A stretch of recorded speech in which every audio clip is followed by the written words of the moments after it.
अस्सलाम वालेकुम, मैं हूं सईद अब्बास। तो दोस्तों, ड्रामा केस नंबर 9 को क्यों ड्रैग किया जा रहा है फजूल में? यानी ना तो उसके पीछे कोई लॉजिक है, ना कोई मंतक है। एक सिंपल सा केस है। कामरान जो है वो फंसने जा रहा है, बहुत सारे सबूत उसके खिलाफ चले गए हैं। पुलिस की जो नेक्स्ट रिपोर्ट है, जो एसपी साहब है वो भी उसको नहीं बख्शने वाले। अब तो किरण के पास भी सबूत आ गया, ड्राइव उसके पास आ गई है, रोहित का बयान आ गया भाई। इसके अलावा भी जितने मुलाजमीन हैं हमारे कामरान के, उनके बयानात नहीं मिल रहे हैं। तो क्लू से क्लू अगर हम मिलाएं, कड़ियों से कड़ियां अगर हम मिलाएं, तो कामरान तो फंस चुका है। तो ड्रामे को ड्रैग करने का मकसद क्या है? या तो ये होना कि ड्रामे की जो व्यूअरशिप है वो बहुत ज्यादा है, लोग इसको देख रहे हैं, मिलियंस में व्यूज आ रहे हैं। ठीक है, आ तो रहे हैं, लेकिन ये तो नहीं है ना कि 10 मिलियन, 12 मिलियन, 15 मिलियन, ऐसी बात नहीं है। लेकिन मैं ये समझता हूँ कि यहाँ पर ये ड्रामा बोर कर रहे हैं। लोग जो है वो तंग आना शुरू हो चुके हैं कि ड्रामा केस नंबर 9 जो है ये 15-16 एपिसोड से आगे जा ही नहीं सकता। यार मैक्सिमम आप 20 एपिसोड कर लो। अब इसकी 27-28 एपिसोड आ चुकी है, और जो मैं देख रहा हूँ अभी भी इसकी 5 से 6 एपिसोड रहती हैं, और ये कंफर्म है। अभी आपको रिसेंटली जो एपिसोड दिखाई गई, उसके बाद टीजर दिखाया गया, उसमें आपको क्या मेंशन किया जा रहा है कि जो हमारा कामरान है उसने वो ड्राइव तोड़ दिया है, उसने उस ड्राइव को पानी में, समंदर में फेंक दिया। तो आपको क्या लगता है कि किरण ने वो कॉपी रखी होगी? आपको कुछ ऐसा फील हो रहा है कि जो किरण है उसने कोई एविडेंस जो है उसको सेव किया होगा किसी और ड्राइव के अंदर, अपने फोन के अंदर, या उसको रिकॉर्ड किया होगा? चलो, इससे पहले कि मैं आपको बताऊं कि अब आगे क्या होने वाला है और कामरान एग्जैक्टली कौन सी चाल चलेगा, हम थोड़ा इस बात पे फैसला कर ले कि किरण अब क्या चाहती है। देखो, किरण ने ड्राइव वहां से चोरी की और उसको वापस भी कर दी, क्योंकि उसको पता था कि अगर मैं ये ड्राइव उसको नहीं दूंगी कामरान को, तो यहाँ पर ये तमाशा लगाएगा मेरे माँ बाप के सामने, जो कि वो अफोर्ड नहीं करना चाहती। तो उसने फौरन से उसको ड्राइव वापस कर दी।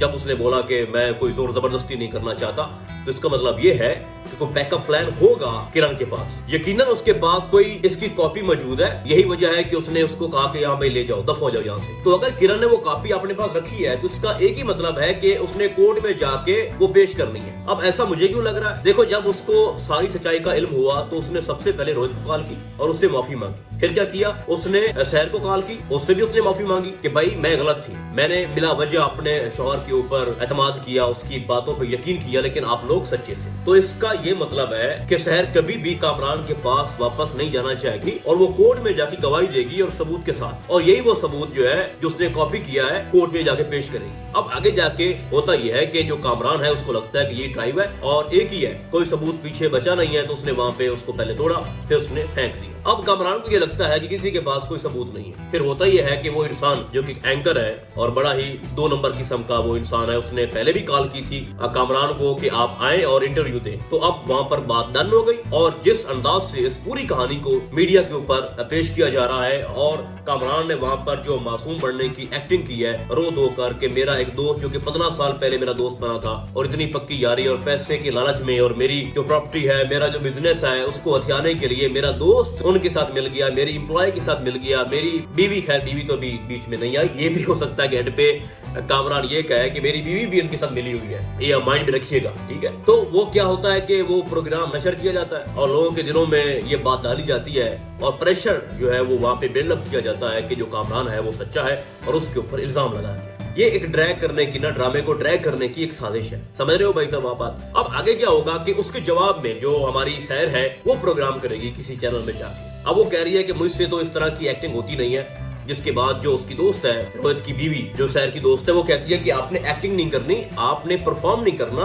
आपने अपना सच जो है वो आवाम के सामने रखना है कि ये सब कुछ मेरे साथ हुआ है। अब अगले फेज के अंदर आपको दिखाया जाएगा, जो अभी एपिसोड आएगी, कि आप उसका प्रोग्राम नशर किया जाएगा, और वो वहाँ पे रोहित होगी, फिर कुछ लोग जो है वो कामरान के साथ खड़े हो जाएंगे, बाकी के जितने भी लोग हैं वो खड़े हो जाएंगे जनाब सहर के साथ। ये मामला आगे चलते रहेंगे और ड्रामे को फजूल में खींचा जाएगा, लंबा किया जाएगा, जो कि हम बिल्कुल भी नहीं देखना चाहते ऐसा सब कुछ। भाई कोर्ट में जो बात है वो सबके सामने है, कुछ भी ऐसा नहीं है जो इस कहानी से निकाला जाए। कामरान ने अपने दोस्त रोहित के सामने भी कन्फेस किया, उसके बाद उसने अपने वकील, खैर वकील क्यों बताएगा, उसने अपनी बीवी के सामने भी कन्फेस कर लिया कि मैंने ज्यादती की है सहर से। तो बाकी क्या बचा? मुझे हैरत होती है जनाब, रोहित ने कोई सबूत इकट्ठा क्यों नहीं किया? जब उसकी कामरान से बात होती थी तो उसने रिकॉर्डिंग क्यों नहीं की? उसने कोई तस्वीर क्यों नहीं बनाई? उसने कोई वीडियो रिकॉर्ड क्यों नहीं वहां पे रखा? अब जो एविडेंस को लेके इतनी भाग दौड़ जो है वो जारी है, रोहित बेचारा वो समझता है कि उल्टा मैं फंस गया हूँ, उल्टा मेरे पे इल्जाम लग रहा है कि मैं लालच में आकर और मैंने शहर का साथ इसलिए दिया ताकि मैं अपने दोस्त कामरान को जेल में भिजवा सकूं और उसका जितना भी कारोबार है वो अपने नाम करवा सकूं। तो भाई अब आप पे ये इल्जाम लगा है तो किस वजह से लगा है? क्योंकि तुम्हारे पास ठोस सबूत नहीं था। आपको पता नहीं था कि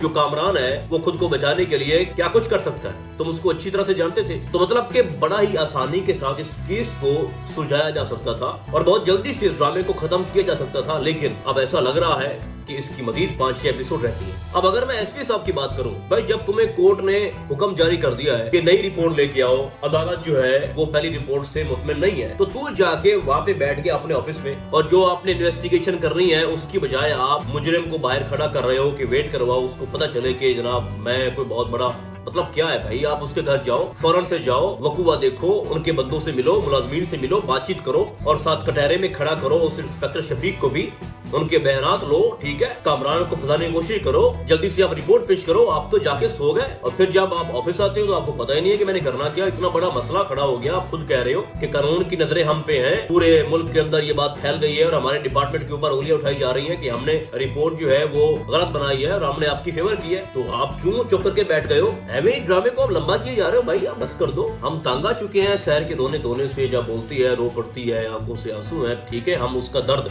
समझ रहे हैं। जो उसके साथ हुआ उसकी कोई माफी तलाफी नहीं है, लेकिन भाई ये ड्रामा है तो उसको आप लंबा ना करो, आप इसको खत्म करो। अब मैं देख रहा था उसका जो एक्स हस्बैंड है अली, वो भी वहां पे डेरे जमा के बैठा है शहर के पास और उसने भी कुछ खास किया नहीं है। भाई मेरा एक और यहाँ पर सवाल एक बनता है, एक माइंड में आ गई बात कि उसने अपनी कंपनी छोड़ी जो अली है और उसने ज्वाइन किया KKR को कि मैं कुछ सबूत हासिल कर सकूं और मैं इनको जल्दी से जल्दी पकड़वा सकूं। अब वो सबूत किधर गए? अब अली क्यों चुप है जब कोर्ट के अंदर ये बात हर जगह फैल गई कि रोहित की गवाही भी शहर को नहीं बचा सकी, उसको सच्चा साबित नहीं कर पाई। तो अब अली जो वहां पर गया था, अब उसका क्या किरदार है? अब बात यहाँ पर आ गई कि मीडिया पर जाना पड़ रहा है, वहां पर रोना धोना शुरू कर दिया गया है, उधर से कामरान की तरफ से, इधर से शहर की तरफ से। तो अली जो कि इतना बड़ा एक पार्ट उसने अदा किया अपनी कंपनी छोड़कर वहां पे ज्वाइनिंग इसलिए की ताकि वो सबूत इकट्ठे कर सके कामरान के खिलाफ, तो भाई वो कहाँ गया? कोई फायदा नहीं था। वो एक सामने एक मसला बना भी था तो वो पीछे भागता रह गया कि वो औरत आई थी और उसने बड़ी वो हमदर्द बन गई कि मैं शहर के साथ खड़ी हूँ, मेरे साथ भी कामरान ने माजी में कुछ ऐसा किया था। तो उसने वो रिकॉर्डिंग भी करवाई जो कि प्लांटेड था, वो